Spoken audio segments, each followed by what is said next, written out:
Oh, we're live. I just got the notification. Ladies and gentlemen of Irish Rugby Banter, Ruck This, and on YouTube, you're very welcome to this week's edition of Mauls, Balls, and also a very good morning, good afternoon, and good evening to you, depending on where you're watching us from, whether you're watching us live now at the moment. If you are, please join in, give us an opinion, give us a comment. If you're watching us on replay, thank you as well. Joining me this evening are we're waiting on one more, Dara Weston, who is always Larry late. But joining me at the moment are four of the stalwarts behind your group. You all know them, and they are an integral part of the group. We have Matt Boland. Hiya, Matt. We have Mike Reedy. Hiya, Mike, in Scotland. How the hell are you? And we have, of course, Peter Martin is also joining us. Hiya, Pete. How are you? Amazing. My usual. Oh, there you go. Got it. Amazing. Are you all well in yourselves? Fantastic. Absolutely. Fantastic, Mr. Burke. Fantastic. All right. That's actually my catchphrase, I think, at this stage, as someone said to me. Alan Dorman, good evening, all. Good evening as well to you, Alan. Good evening, Alan. I hope you're keeping well. Okay, gentlemen, let's kick off tonight's proceedings. Hold on, Danny Brosser just sent me a message. Don't worry, I hit the post button in the group. Thanks, Danny. Very good. Unlike me last week with your show. Somebody is a bit more reliable. Exactly. Yeah. Right, gentlemen. Matt, I'll ask you first. Sorry, folks, we are awaiting the arrival of Dara Weston, as I said. Matt, the team was announced today. There was the one position which has caused controversy in the group and in the media is the 10 position, which quite frankly, we're fucking sick and tired of hearing about it in the group.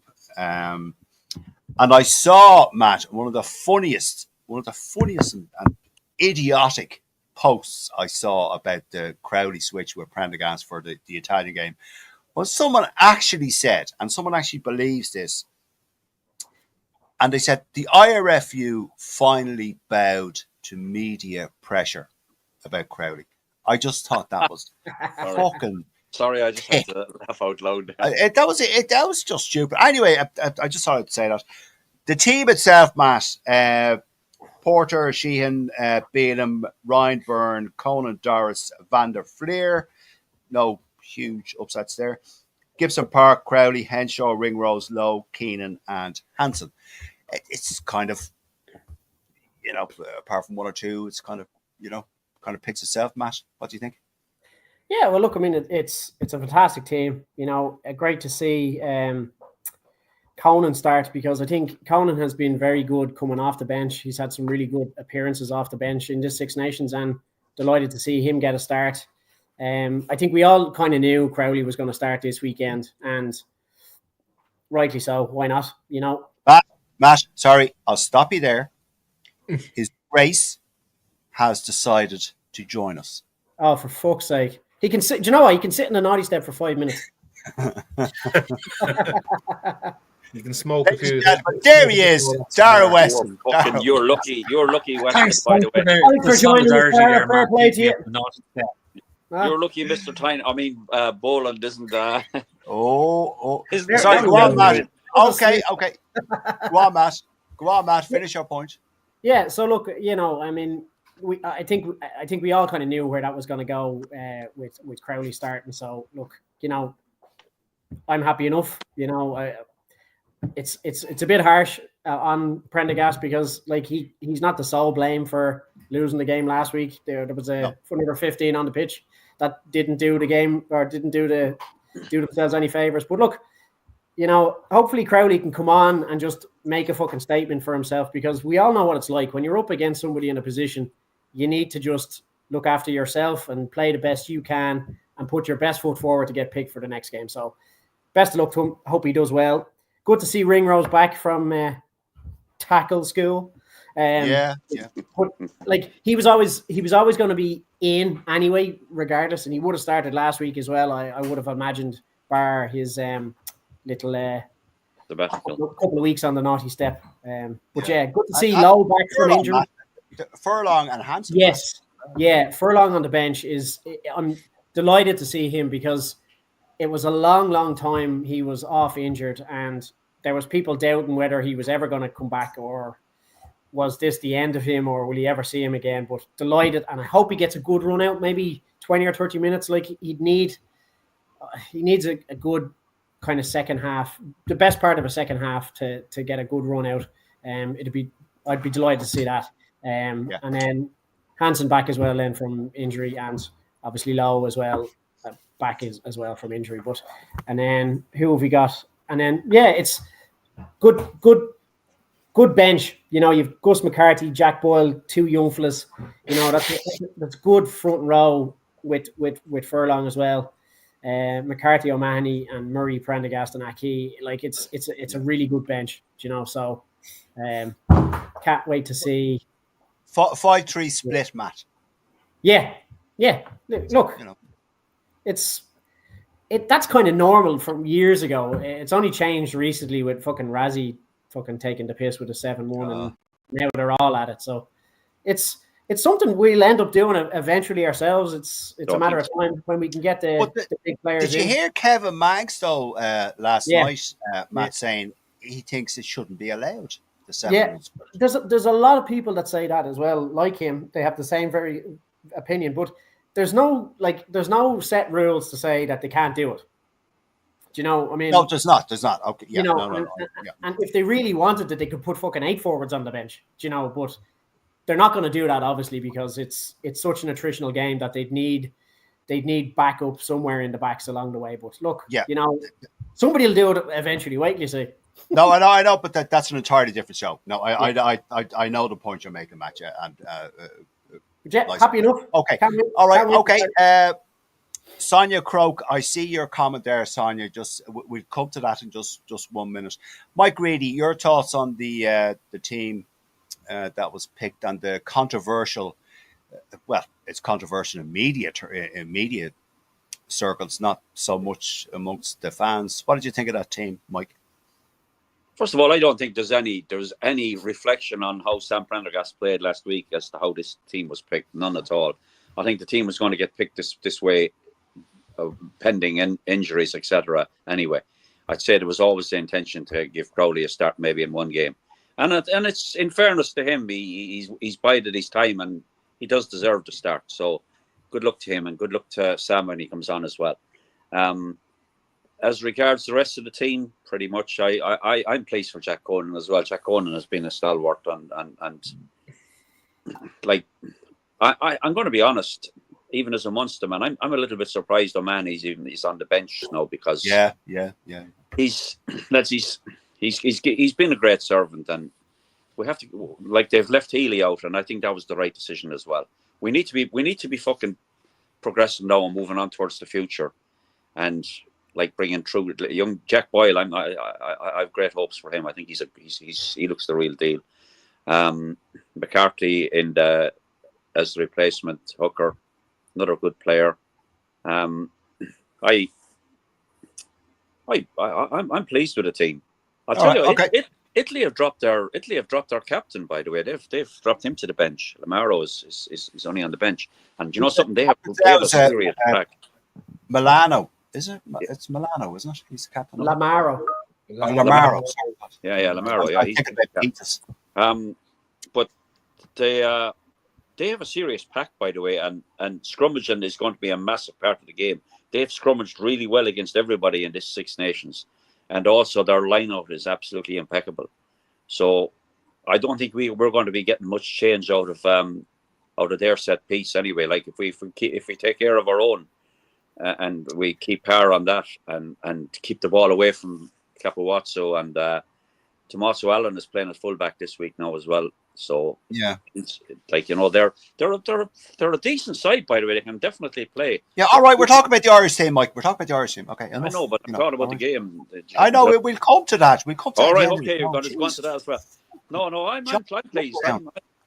I think the team is decent and right. Okay, grand job. Okay, Peter Martin, your thoughts on that team and this whole shit controversy that Foe controversy about the 10 and all the sort of shit. What do you think of the team today? Look, it's as the lads already mentioned, those guys are coming back from injury. Furlong, Hansen, and Lowe, and it's good to see them fit. Good to particularly to see Furlong back. He'll be keen to make a point from the bench. Joe McCarthy's been swapped to the bench. Yeah. Is he paying the price for that stupid act last week on the pitch, pulling back? I remember which French player it was, but pulling them back. Who knows? Maybe it's just a little slap on the wrist. Ramos can't be doing stuff like that. Or is it a little bit more tactical, where they feel that they don't need his strengths, shall we say, on the pitch, that they just need, they're happy to go with James Ryan in the line out a bit more. Crowley in for Prendergast. I hope Crowley plays an absolute stormer because it'll just basically back up the whole idea that we have two quality 10s that are interchangeable. Worst possible thing that could happen is if things don't go well.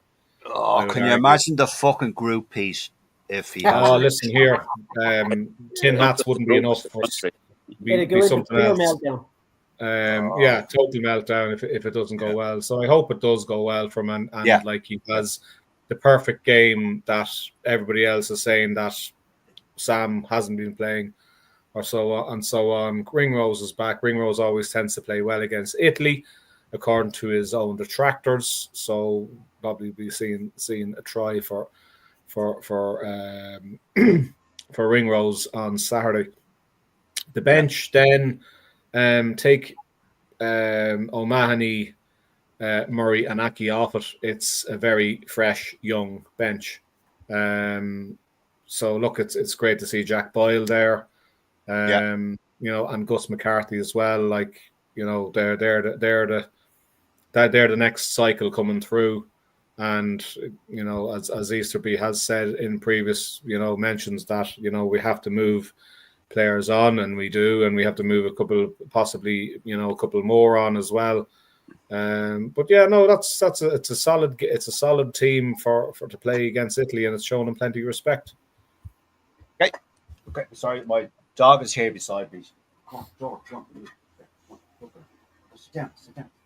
Sorry, lads.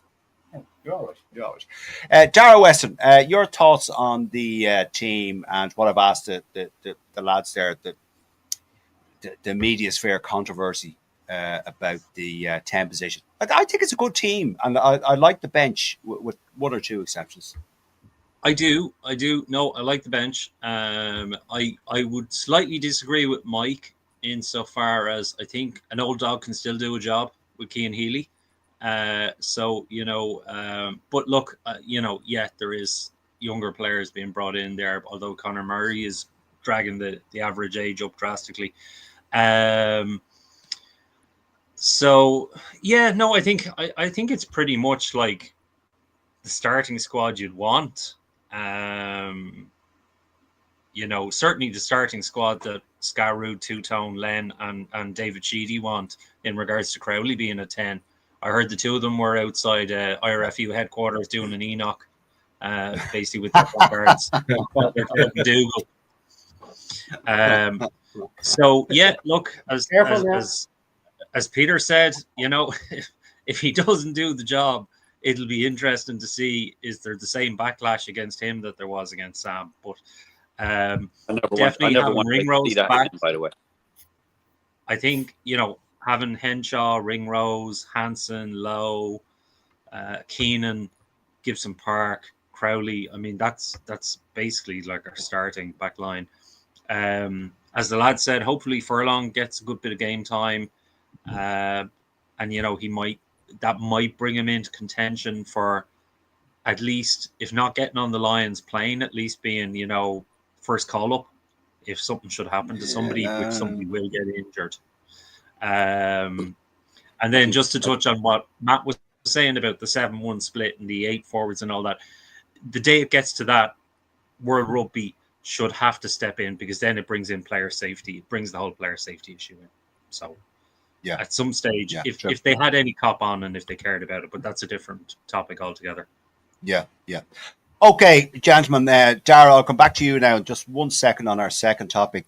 Sonia Croak, excuse me. Good evening, Sonia. Sonia says, hold on, let me just pull it up here for you.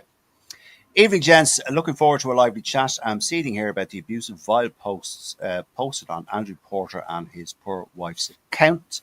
Irish rugby fans need to stand together and denounce this abuse. Yeah, Sonia, I totally agree. I sent a message to Elaine about that, as you might have seen. Gregor Galway. Hi, Gregor. Probably blocked incoming messages now due to the spas who were sending abusive messages. That's so always it went through all right. The thing. Yeah. Oh, did it? But whether it's read or not, but it's disgraceful kind of stuff.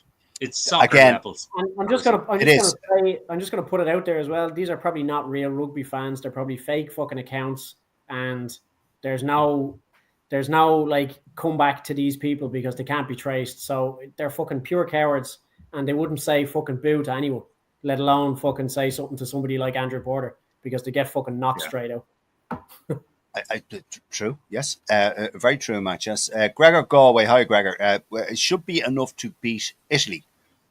Brandon Kennedy. Evening, lads. Hi, Brandon. How are you? I hope you're well. Evening, Brandon. Brennan says, do we have the size in our panel player pool to try a 7-1 split? That's an interesting question. No. That's an interesting question. I hope we never resort to it, to tell you the truth. We could throw a load of second rows and back rows in. It does, yeah. Brendan again. Conan has Loki been very impressive this Six Nations. Yes, he has. I think Conan is one of those players who rarely has a bad game. He's, in my view, he's like Max Deegan. Max Deegan rarely has a bad game. Mike Shady, hiya, Mike. Jack, last few years did Ireland also wins. Everyone should remember this. Also, Jack has more experience than Sam, but he's getting better. Mike, you're dragging us down that bloody road again. Now, the whole experience thing, we just need to nip that in the bud. You're talking 20-something caps versus like 10 caps. It's feck all difference. That's what they're trying to alleviate, is to have both of them on the same level of experience. That's the whole point of this. I mean, exactly. It needs to stop now, all this nonsense. Yeah, no, I players, and that's what we want. You can't. I totally agree. They're playing fucking games like. True. Okay. And Brendan says there, last one before we move on, Munster man here, and I'll be honest in saying I'm more than happy for there to be competition between Sam and Jack for the 10 jersey in the same way Raj and Johnny did, and competition breeds quality. That's the fucking point. That's the whole thing, Brendan. Yes, you're right. Absolutely. Okay. Dara Weston. The second point we want to talk about is Crowley getting this offer from Leicester Tigers of I think it was 600,000 sterling. Is it cynical, Dara? Go on. So, okay, if you're battling for the Irish 10 jersey, why would you then disqualify yourself from it by going and playing abroad, when at the moment it reminds me of the time that O'Gara was going to go and kick with the Miami Dolphins, and then he got a much better contract with the IRFU in Munster. So I can only assume that Crowley wants a central contract, because actually Dave Sheedy was messaging me last night and asked me how much I thought Crowley would be on, and I was saying, well, as far as I know, there's like 6 tiers. And the top tier being central contract. Below that would be NIQs and, kind of like not central contract, but key players and all that.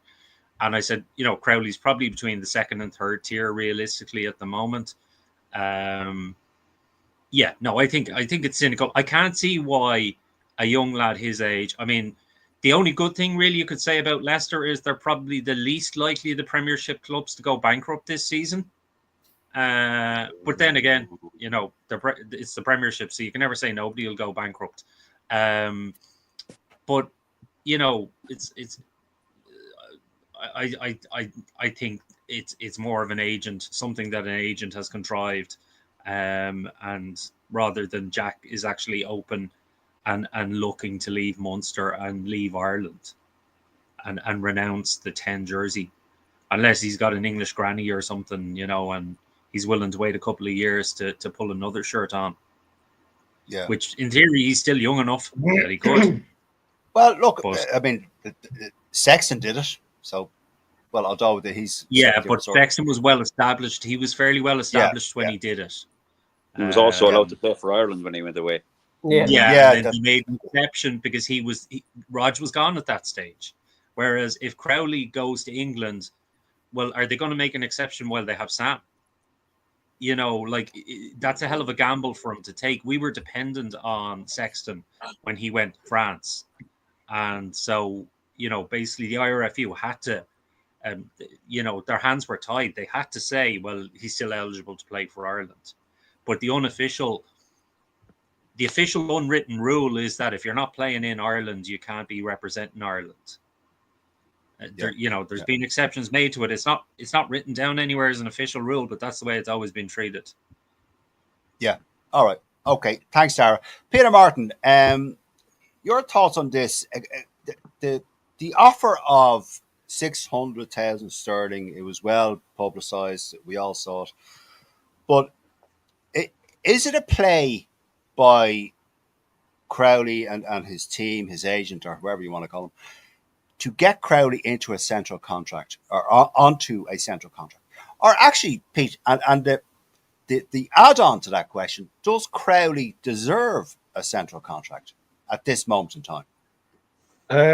Well, I think what this is that it's a well thought out and managed publicity stunt that they decide to throw this up the flagpole and see if it gets a salute, and it's gotten a salute. Does Crowley deserve a central contract? Based on last year's Six Nations, you would have said he's damn close, but he was damn close. I would have said. Like at the end of the day, he wasn't perfect, but he marshaled us through he marshaled us to a Six Nations, and South Africa, and you know he played in South Africa. And look, you know, are you going to turn around and say, well, does Sam Prendergast deserve a central contract at the moment? No, he doesn't. No. So look. I think it's. I think this is gonna. I don't think this is gonna go anywhere fast. And that's my own view on this. I would basically say, and Bernard Jackman had it up the other night, basically throwing a bit of cold water on this whole figure of 600,000. Like, where did this actually come from? Like, what's the basis of it? Is there something? Is it quoted in multiple sources that 600,000? Maybe it's. You know, it did seem a bit high. Does Leicester have that type of money? Yeah. No idea. Like when you think about it, you've got Finn Russell who's on $1 million for a different club in Bath. Now, Finn Russell is God's gift, apparently. To who? To himself. To you. His wife. To you. The amount of rants you've got, Milton. Yeah, we know you have those boxers. He's the L'Oreal number 10. He's worth it, apparently. All the publicity and this kind of bullshit he carries on with when he's doing his pie eating and beer drinking or whatever else he does. Look, I think there could be if Crowley has a fucking worldie on Saturday. I mean, a worldie. He literally walks on water. There'll be plenty of noise, but I do think there'll be an awful lot of questions asked about the veracity of the 600,000. Sure, of course, there's an offer in. I'm sure there is. Is there a ply to get him better? Of course there is. Will he get it? Hard to know. But sure, look, we'll wait and see. All right. Okay. Thanks, Pete. Before you go to Mike, can we just do a James Grennan Stato moment? So. Central contract is 500k. Now there is room for higher than that for some players like the likes of Porter, etc. Key, really key. Sexton would have been on slightly higher as well. So even at a central contract, I mean, 600k sterling would be what, 700 and something k euros. So he'd still be losing out money per season if he was to get a central contract. So if the figure they're quoting is true, it's maybe they've over spoofed it a bit in terms of the numbers. Because whatever about giving him a central contract, they're not going to give him a key player central contract the likes of Porter would have straight away. You have to earn that, or Doris or contract. Any of those people, but exactly. You see, but if he was to go to Leicester, right, and he was paid his 600,000 sterling, you could be well assured that his salary will be topped up by another 150, 200 through sponsorship and ads and promos and all that sort of stuff. That although he'd get that here as well. So, and he does get that here as well. So I don't know. Yeah, I just think, as Jackie said, no. I tend to do that a lot. Up as you go along. I am, but I think Jackman was right. Where is what you said, Pete? What, like, do they have 600,000 sterling to pay Crowley, Leicester? Considering, well, I would say, like, the question would be, I would ask is, what was Pollard on? Oh, yeah, I don't know that. That's a good question. Good question. What was Pollard on? Because he's supposedly been signed to replace Pollard. Like, that's serious. Like, if that money is, if Pollard is already got on that kind of money, which I would say he's probably worth that kind of money. And I'd say he's close to it, Pete. I'd say he's very close to it. I would say they've got room to pay Crowley that, but they wouldn't pay him that. I know what you mean. In my view. It's kind of like veteran versus not apprentice, but a fella who's still quite young in his career and not at the same veteran status as Pollard. Yeah. And the other thing is, do you remember when Bod was going to go to Bordeaux? Again, that was around contract time, and he got a couple of, well, not zeros, but probably a couple of $100,000 added on to his contract through endorsements, etc. when he didn't go to Bordeaux and stayed with Leinster and Ireland.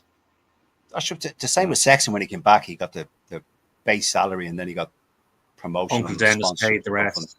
No, exactly. Dennis O'Brien came in and paid the rest of his wages, and sure, JP McManus has done the same for some of the Munster lads. I know, but Sexton also then topped up his salary. That's what I was trying to say earlier. But he wouldn't have got as much as say Dunico Callahan did for those Triton shower ads. He got big money for those. All right. Anyway, gentlemen, Mike Reedy waiting patiently. Hold on. Mike Reedy. First of all, I'd like to say I think it would be a tragedy for certainly Munster rugby and Irish rugby if Jack Crowley leaves, because Ross Byrne is gone, Harry Byrne is gone for another year apparently now.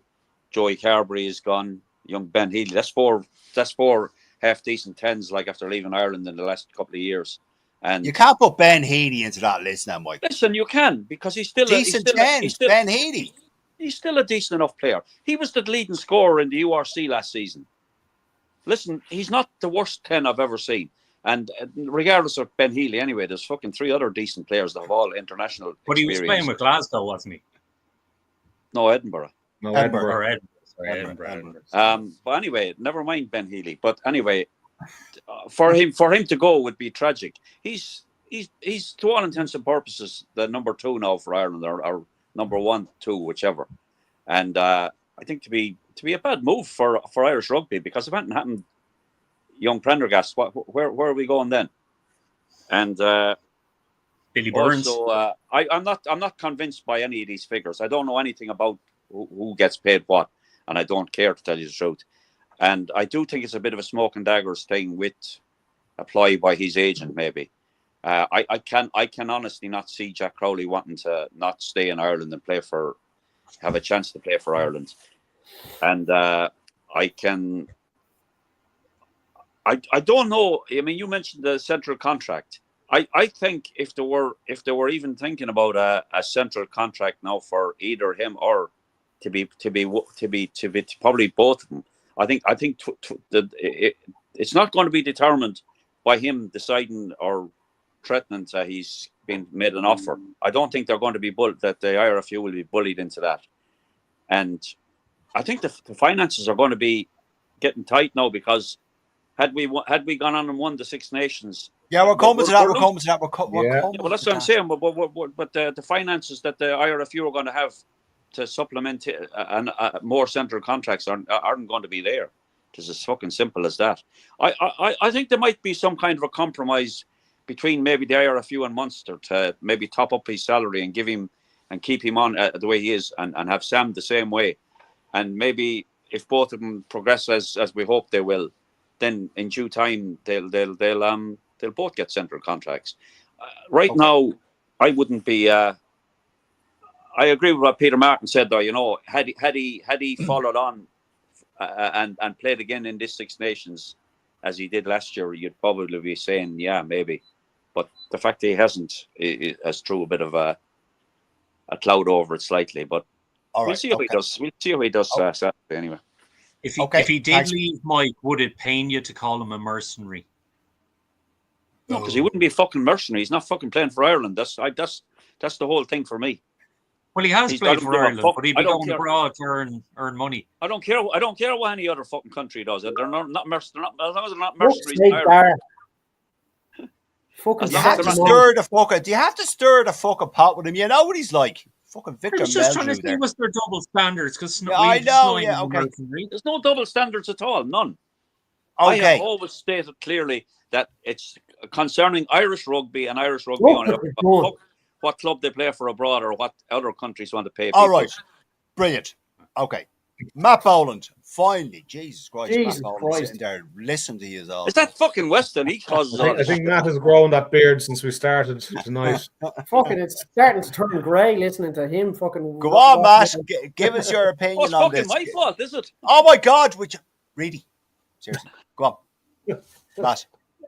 Yeah, well, look, this is nothing new. I mean, the IRFU have been renowned for doing this over the years, holding out contracts and lowballing people and I think it was actually Biarritz that O'Driscoll went to, because wasn't he fucking paraded around the stadium and pitch before a game? I think it was Biarritz rather than Bordeaux. But like you said, this is nothing new. You know, this is plain and simple a tactic to get the player the money he kind of wants, because, you know, like in every sort of job that people do, like businesses are going to try and save money on anyone, and where they can save a bit of money anywhere, they'll do it, you know, and they all get lowballed, I think. And I don't know whether that's a good thing from the IRFU or a bad thing, because it's given this doubt to players that go, well, I could be on more, so why don't I go abroad and play? But at the end of the day, Jack Crowley will be playing for Ireland, and there's no fear of him going abroad.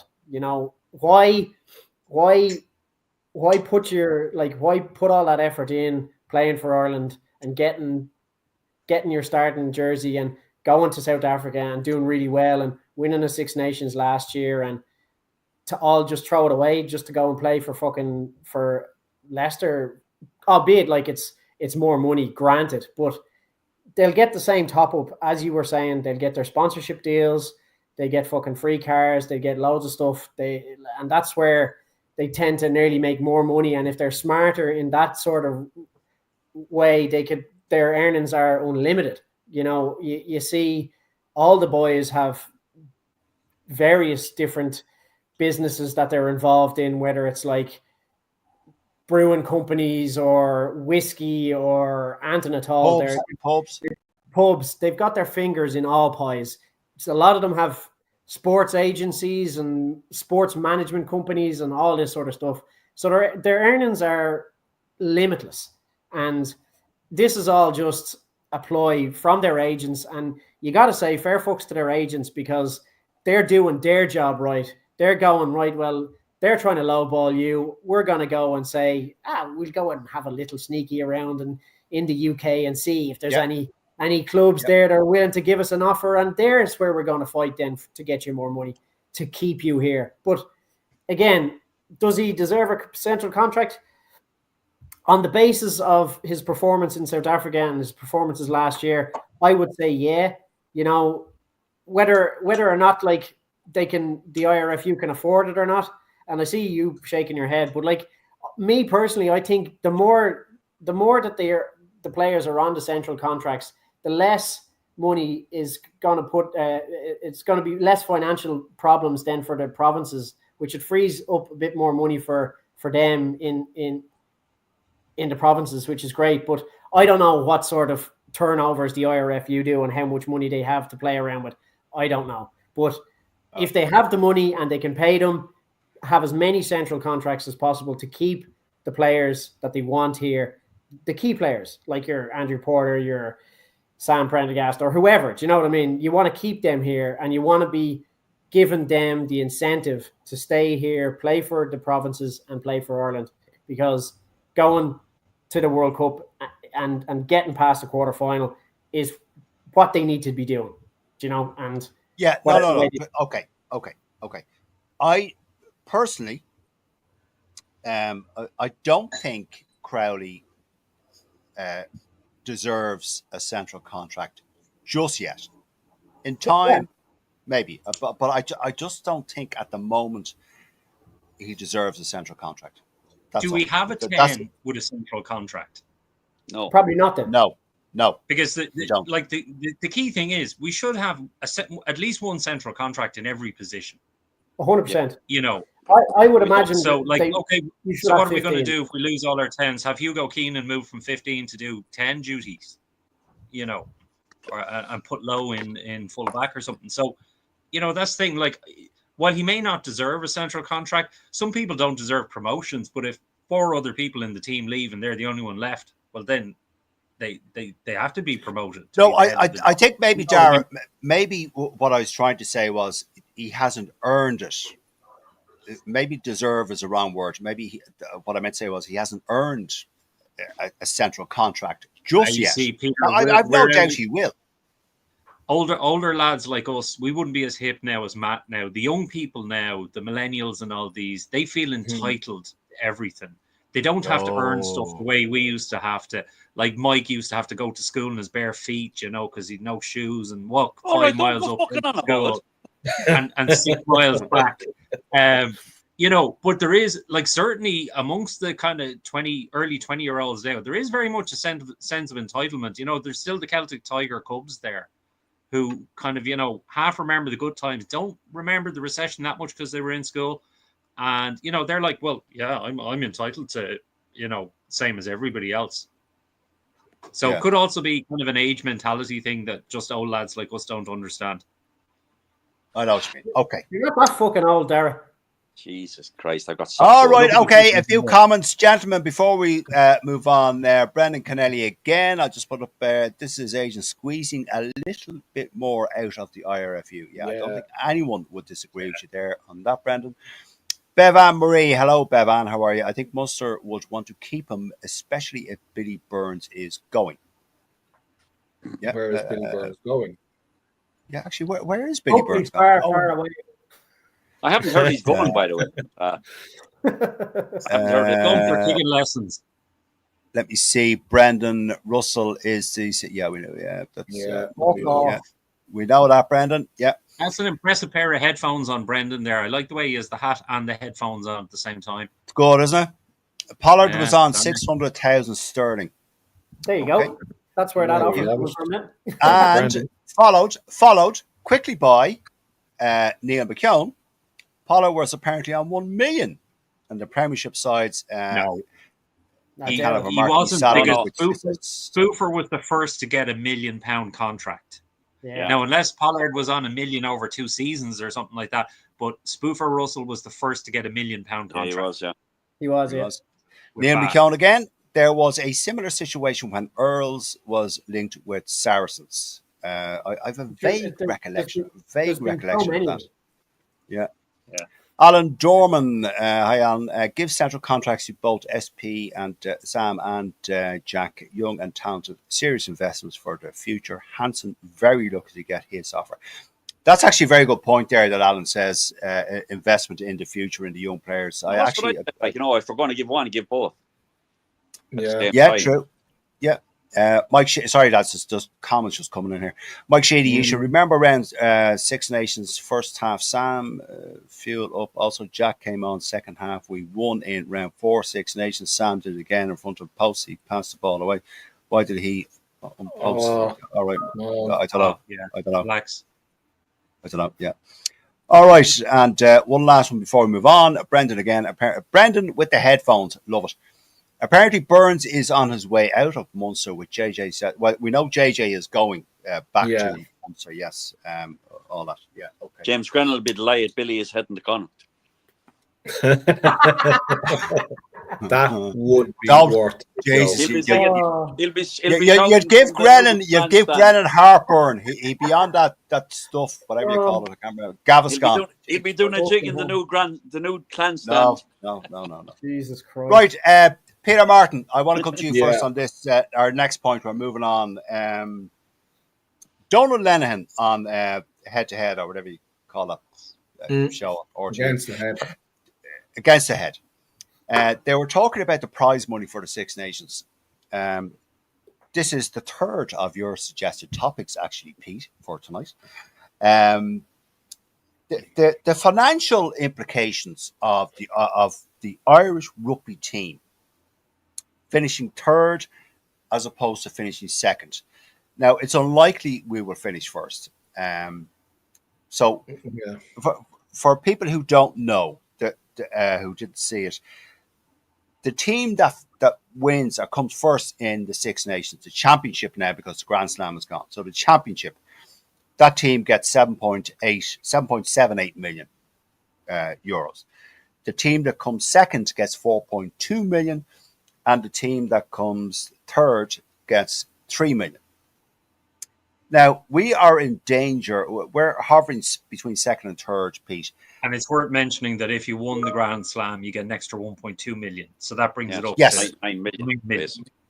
Yes, absolutely, Dara. Yes, you're quite correct.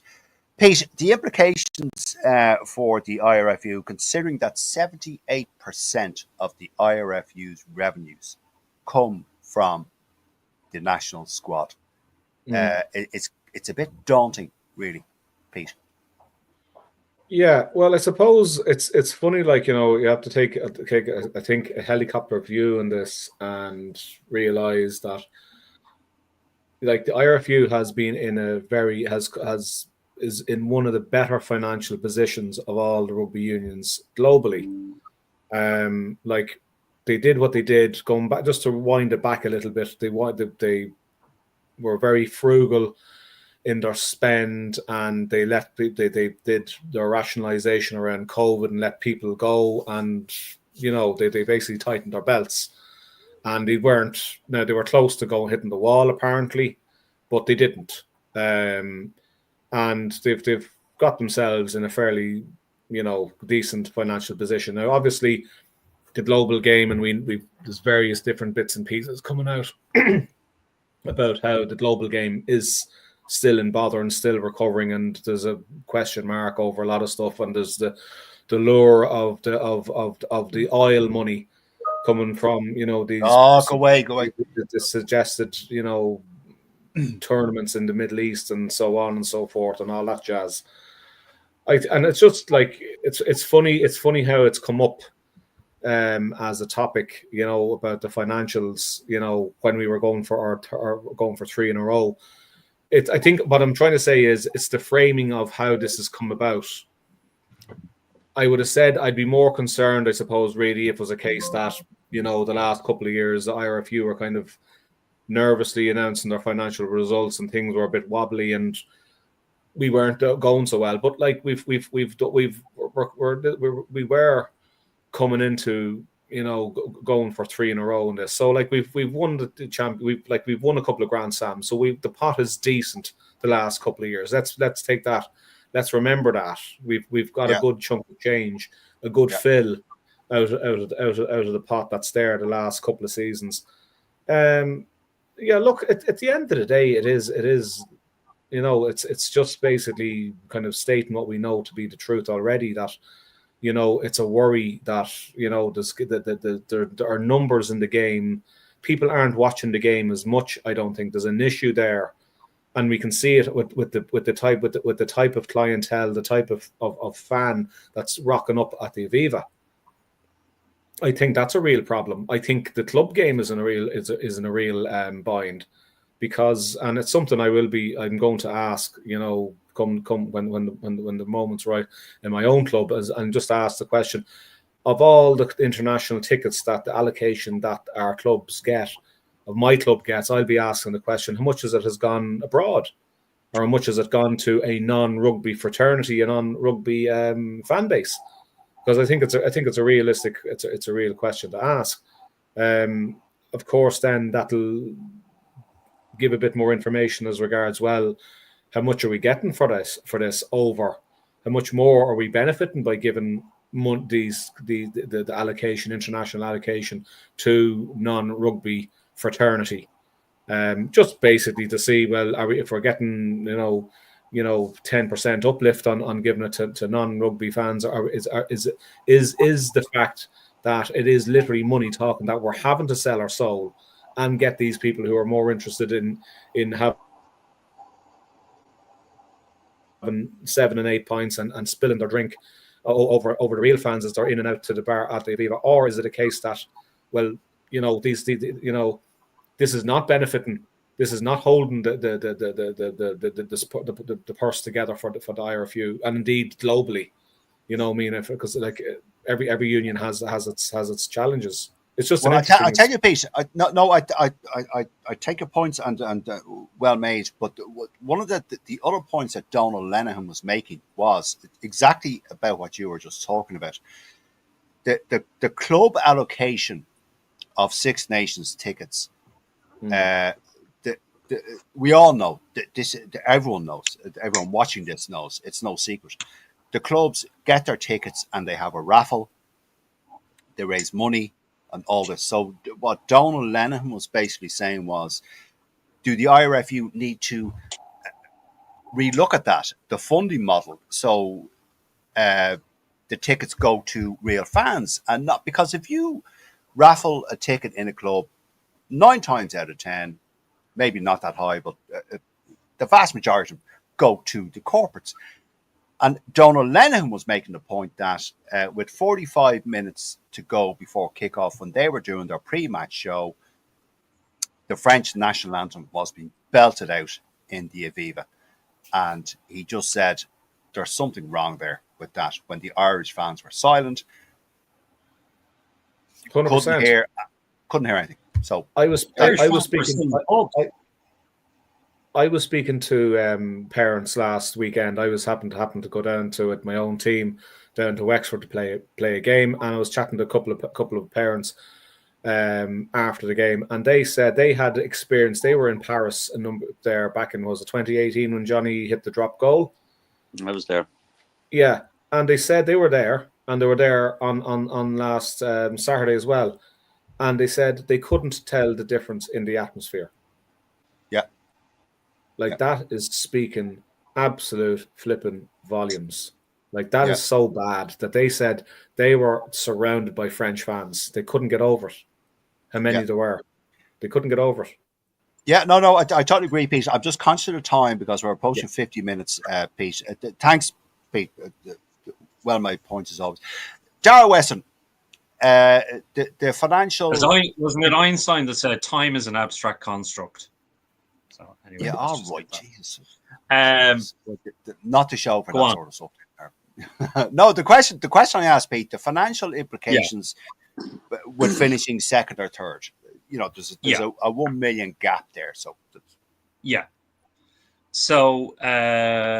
basically, well, slightly more. Runner-up gets 4.19 million. Third place gets 2.99 million. So about 1.2 million of a difference. Look, here, have a couple of hairs here. Do you want to split them? Well, no, seeing as I was the one that actually took the screenshot and posted it in the admin group for you to take the credit for. I posted it in the group. I posted it in the group. Yes, 2 days ago. Pull out the saucer and milk there. Anyway, the IRFU are lucky insofar as they're only carrying half the expense of the stadium. as Peter said, the top coffers have been topped up the last couple of years with good success. So with a Grand Slam and a Six Nations win, so that's nearly 17 million between the two of those. And then fucking how much they made out of the Taylor Swift concerts, they probably made about 10 million out of those.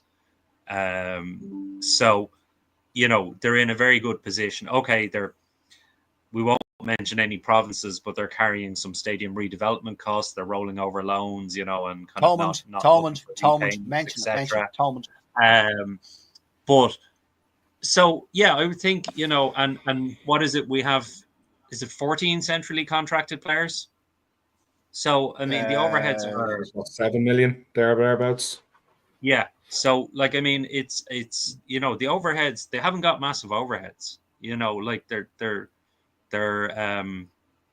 you know, the wages bill for the people in headquarters is probably nearly as much as all the board directors and all that kind of stuff is nearly as much as the centrally contracted players. You know, because you probably need 50 to 100 staff and then directors and a CEO and all that to run a rugby union. So, like, if you think that could be 7 million in wages easily, 50 to 100 people. So, but Dara, hold on. Yeah. Hold on. The IRFU has to finance the national team, yes, the under-20s, yeah, the club 15, the women's team. Well, they've started financing the women's now, yeah. Yeah, but that's all now. That's their expense, right? So that's what they're financing, right? Then they got to finance the 4 provinces. Yeah, and they also have go on. shirt sponsorship for each of those teams, the under-20s, the women's. So they have shirt sponsors, a separate shirt sponsor for each of those. So it's not all under the Vodafone contract. So they get extra money for that. The provinces, I mean, they finance the provinces insofar as you know, central contracted players, and you know, I'm not sure if there's any financial assistance for bringing in NIQ players. They have the regional development teams who would help with academies, etc. But I'm not sure how much, you know, of the actual day-to-day payroll of the provinces they would be involved in of the playing team, as opposed to backroom staff and more like people, not so much backroom staff in the province team like physios and stuff, but as I said, regional development officers, that kind of stuff, who would work in Munster, Leinster, Connacht, Ulster, going around the various club schools, etc. That kind of stuff be paid for by and they have Kevin Maggs in the UK doing the work for the IQ. Yeah.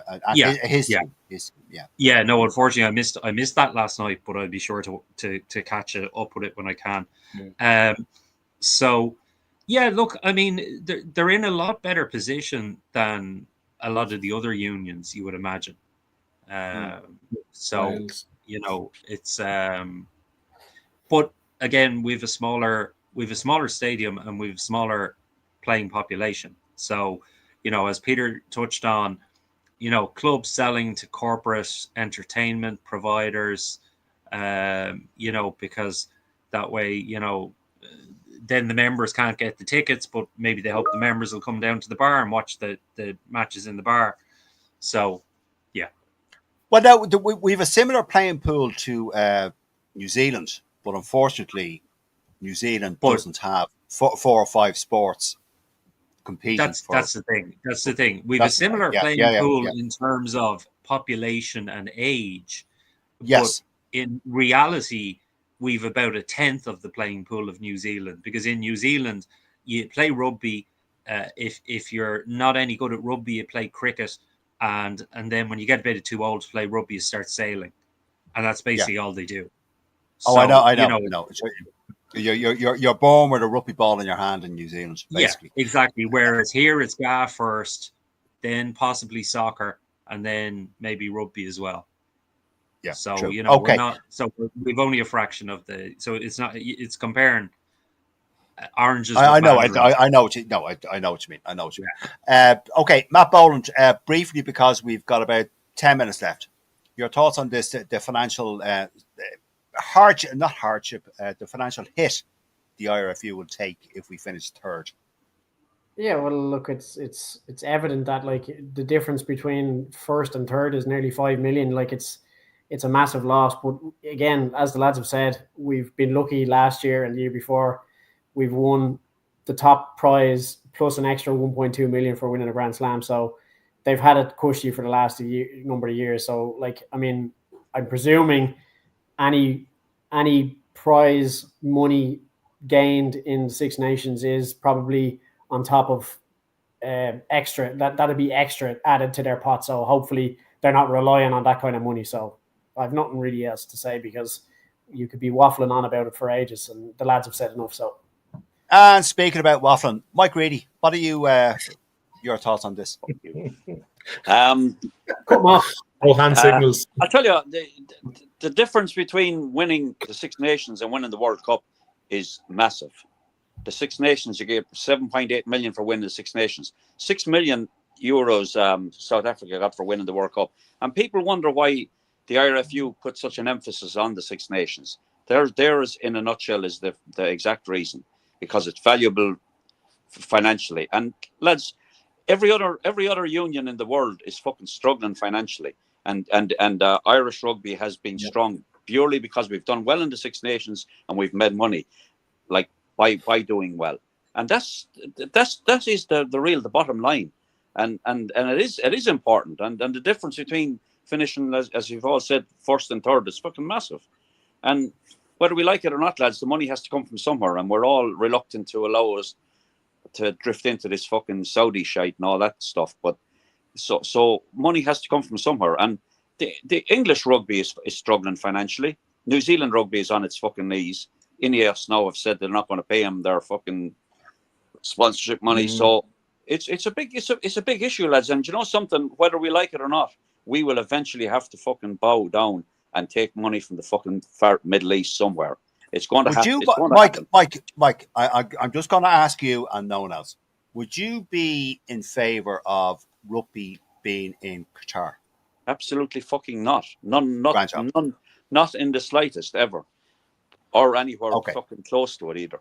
But the realism is, like, the figures are there for, and I think this is a ploy that the IRFU have released those figures to try and emphasize to people how important it is to finish fucking second instead of third, even, because financially it is important, and they want to try and appease the actual picking of the team, and don't have people sending out fucking weakened teams to play like Italy and hope you'll get a result, because they want to fucking ensure they get a result. It's as simple as that. Yeah. And that's the reason these strong teams have been picked for all games. Yeah. Okay. No, I know what you mean. Yeah. Kieran, Ryan, just a few comments, gents, before we go into our last topic briefly, and then we go on to win, lose, or draw. Kieran, Ryan, Crowley and Prendergast are the future. They'll be pushing each other for the next few years. IRFU has to do everything to keep Crowley. Yes, I think we're all kind of in agreement with you there on that one, Kieran. Gregor Galway, I see a comment there. Just it'd be good if James Grennan was on to answer. Kieran Ryan again, 2 home Six Nations games and probably finishing in third place. Massive loss to the Irish. Mm-hmm. Yes, it is. Mike Sheedy, the IRFU are not looking after great players over the years. Same thing happened again. 2025 are out house, but they are giving money to other countries. Oh, God. All right. Thanks, Mike. Alan Dorman, I think Peter is totally right on this. The actual genuine rugby supporter is being completely outpriced. Yeah. It's nothing new, Alan. I know the point you're making, but we've spoken about this before, about the IRFU ticking pricing policy. Yeah, no, I know, Mike. I know. We've spoken about this before at length, about the IRFU and their ticket pricing policy. But sure, they have to pay for all the free drink and free food they're giving to the journalists who turned up to watch the matches. Yeah, that's really funny. Yeah, anyway, so now Jesus Christ. I have 2 points left. I'm just going to bring up one of them because we're at the hour mark and I want to go on to win, lose, or draw. So the last point, Matt, I'm going to come to you first. Goodman came out publicly and criticised Joe McCarthy for his yellow card. Is that a wise move by coaches to be doing that publicly, or should it all be kept behind closed doors? Probably not in the public eye. like not in the media like that. Like, you know, normally, we've all played rugby, and normally what happens at the end of the season is you get taken to court in the fucking dressing room, and you're told about that fucking knock on you did in the very first game, and you're made fucking down 3 fucking points. So that's the way it was torture.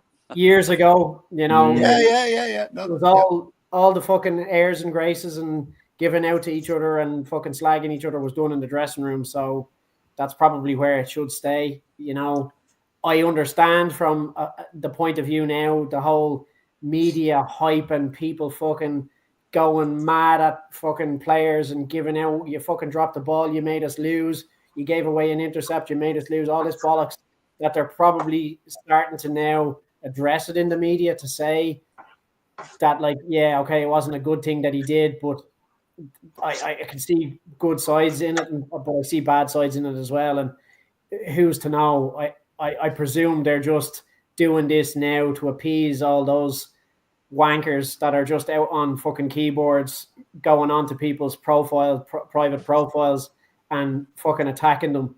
And I presume they're just trying to alleviate that. And if that's what they're doing, and that's the aim or the goal of that, then they should continue, because players' families and wives and girlfriends or parents do not need to be taken into anything that goes on a rugby field or any pitch for that matter. Anybody that does that should be fucking shot with their own balls of shite. Yeah. Okay. Eloquent point made as always, Matt. Thank you very much. Dara Weston, when you're finished burning your fingers there on that cigar, your thoughts on this?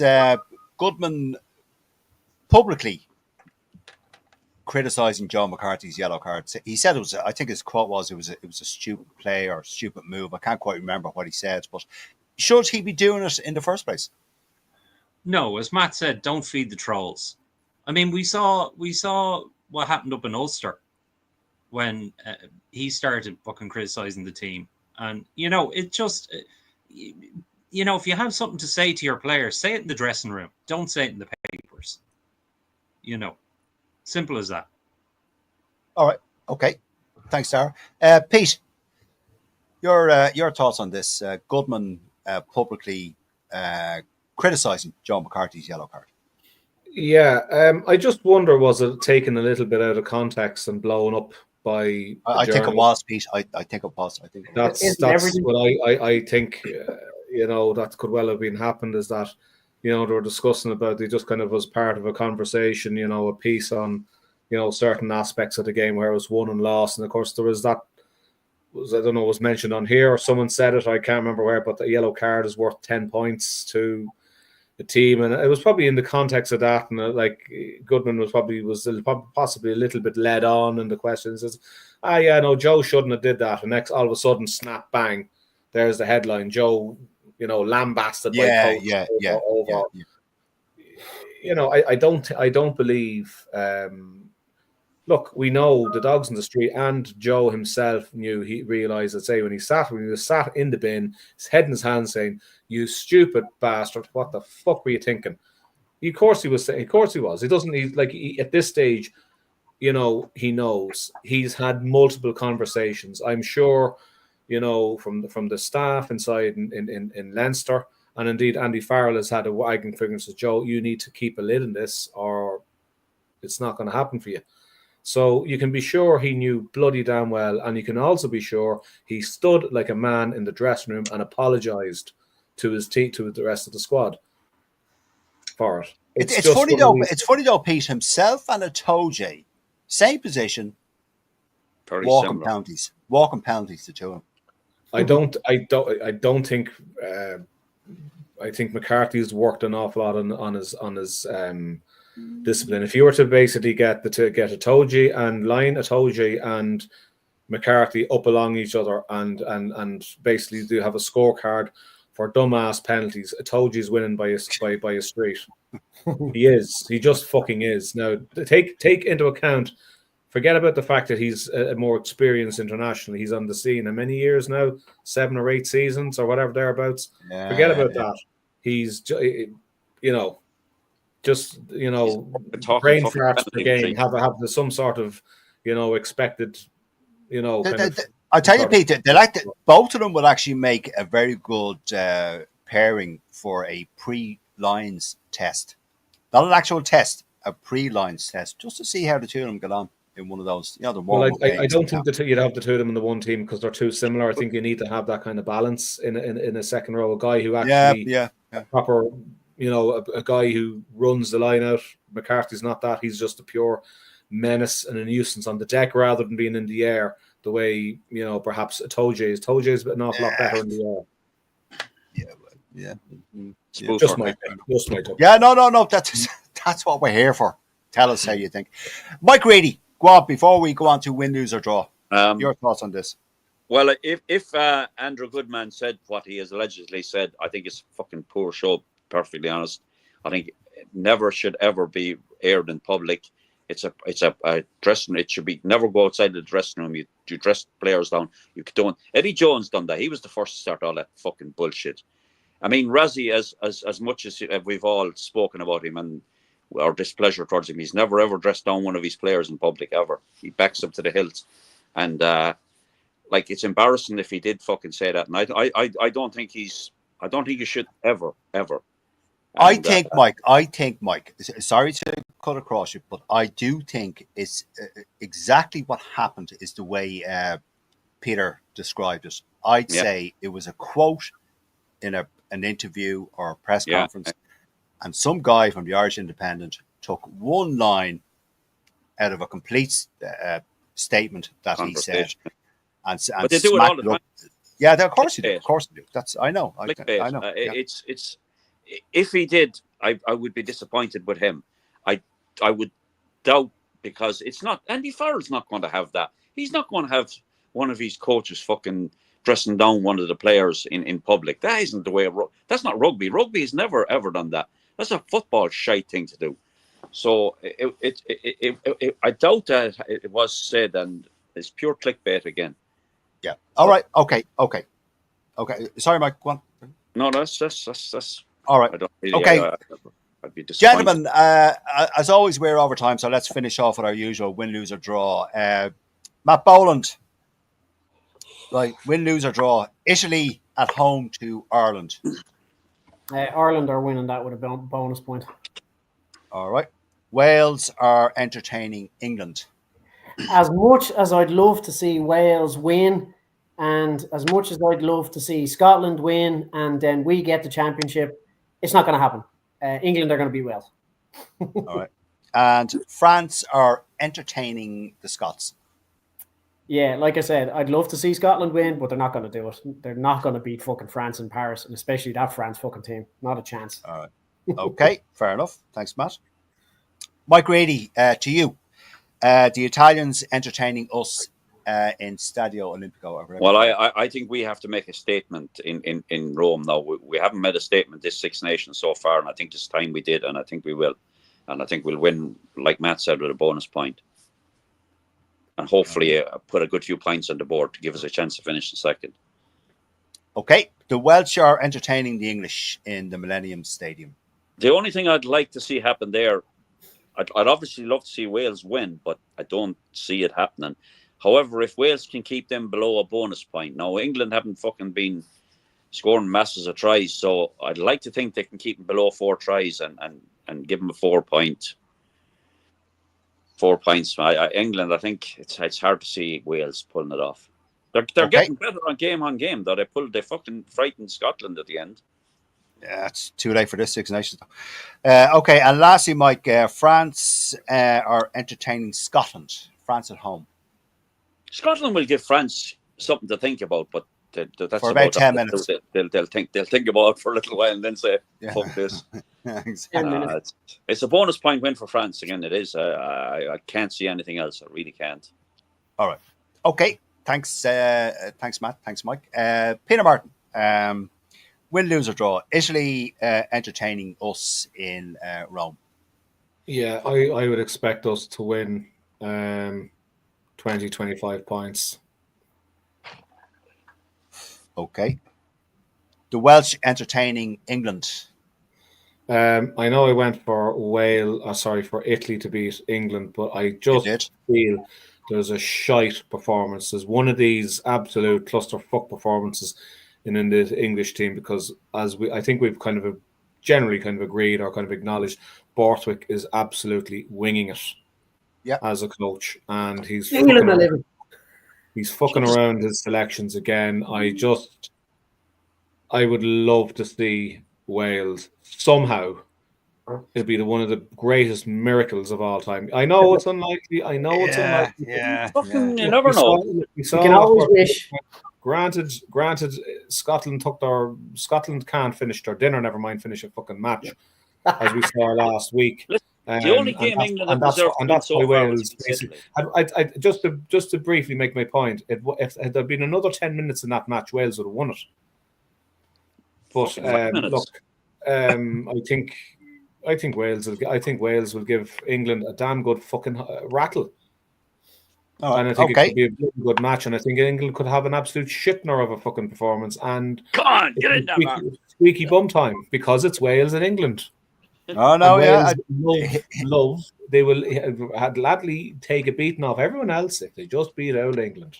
Yeah, the old enemy and all that. Okay, and finally, Pete, France are entertaining the Scottish. Yeah, again, it's one of those. The French don't like haggis, so I would suggest that unless the French don't turn up, which is possible, it's going to be, France by 30 points at least in Scotland. Right. Okay, thank you, gentlemen. Thanks, Pete. Dara, your final voice on tonight's show: win, lose, or draw. The Italians entertaining us. So I think there's no easy battles in Rome anymore. I think it's while I think we'll get a bonus point. I think it's going to be a slog like Russell Crowe in the Coliseum. I think they'll get a couple of tries as well, but I'm hoping we'll get the bonus point. Wales, as Peter just said, and as everybody knows, haven't asked you about fucking Wales yet. You were complaining about running over time, so I'm trying to speed up for you here. Jesus, right. What else do you want to talk about Italy? Then go on. Oh, go on. Wales be England. Go on. Yeah, I listen. I think it would be, if there's any, and it's in Cardiff, isn't it? Yeah. Yeah. Yeah. So I think fucking hell, we experienced the atmosphere over there with the roof closed and all that. So, Jesus, I think, I'd love to see Wales beat them, as would every other nation. I think even some of the English fans would want to see Wales beat them just so they can get rid of Borthwick. So I'm going to go for Wales. But who do you think, though, Dara? So you're going for Ireland to beat Italy? Wales. You're going for Wales. Okay. I'm going for Wales. And then, do you know what? And I haven't any money put on it or anything like that now, but I actually think without Dupont starting, I think France could be out of sorts. And I think Scotland actually have a chance. I think. Well, who's going to come in from though, Dara? I presume it's going to be Luku. Crossed. I presume it's going to be Luku. What's your man? Luku, is it? Or Luku? Sorry. Is Lagarrick fit?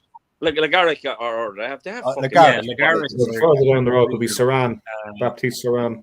Yeah, I'd say Luku will probably go on the bench, and Lagarrick will probably start. Yeah, I'd say that's the way to go. I think but then Lagarrick Lagarrick's only had a couple of starts for France. I know, but he's a better scrum half than Luku. He's a better scrum half. Luku was the fucking man of the match last week. But playing with basically an entire Toulouse backs, putting a La Rochelle fella in there, will they gel? So do you know what? I would actually give the Scots a chance. Okay. Yeah. Gentlemen, stop, Weston. You're trying to fucking build our fucking hopes up. Yeah, okay. Anyway, gentlemen, look, that's all we got time for. Yeah.